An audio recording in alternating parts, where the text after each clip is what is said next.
அதுல இருந்து அங்க இருந்து கரும்பு இங்க இருந்து ஊற்றுவாங்க. அங்க கரும்பு போடுவாங்கன்னா ஜூஸுக்கு வந்து பைப் இருக்குல்ல, இந்த டியூப் தெரியுதுல்ல, இது வழியா இங்க வந்துடும். அந்த ட்ரம் இருக்குல்ல, அந்த ட்ரம்முக்கு வந்துடும் பால். அந்த ஃபுல்லா ஊற வரைக்கும் அந்த பக்கத்துக்கு இருக்காங்க. அதுக்கப்புறம் இதை வந்து இன்னும் கொஞ்சம் ட்ரை ஆனதுக்கப்புறம் இந்த கேட்டு வள்ளி கூட்டணும்னா பாவு இங்கே வந்துடுதா. அதுக்கப்புறம் அந்த கரும்பு ஜூஸ் வந்துச்சுல, திரும்பி அதில் விட்டு மறுபடியும் காய்ச்சுவோம்.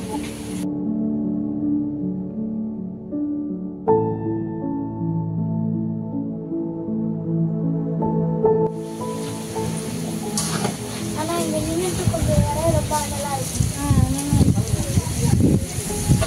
ஒவ்வொருத்தங்களுக்கும் ஒவ்வொரு வேலை. அது வந்து பாவத்துக்கு அந்த தாத்தாவோட வேலை, அந்த சட்டை வச்சு எரிக்கிறாங்கல்ல அவங்களோட வேலை, இது எங்களோட வேலை தனித்தனியாக.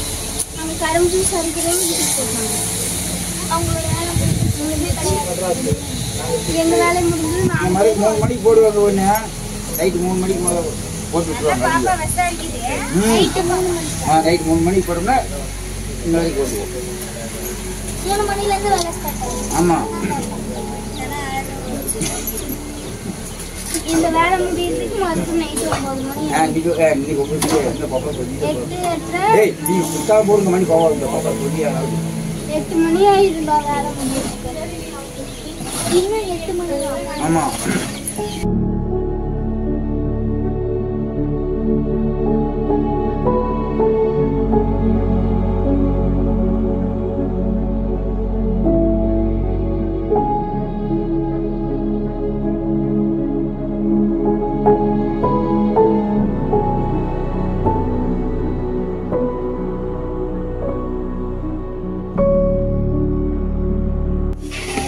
இட்லிக்கு போடுற சோடா மட்டும் சேர்த்துவோம். அது போட்டாதான் அந்த அழுக்குலாம் வரும். அதனால அது எங்க இதுலயே போட்டுருங்க.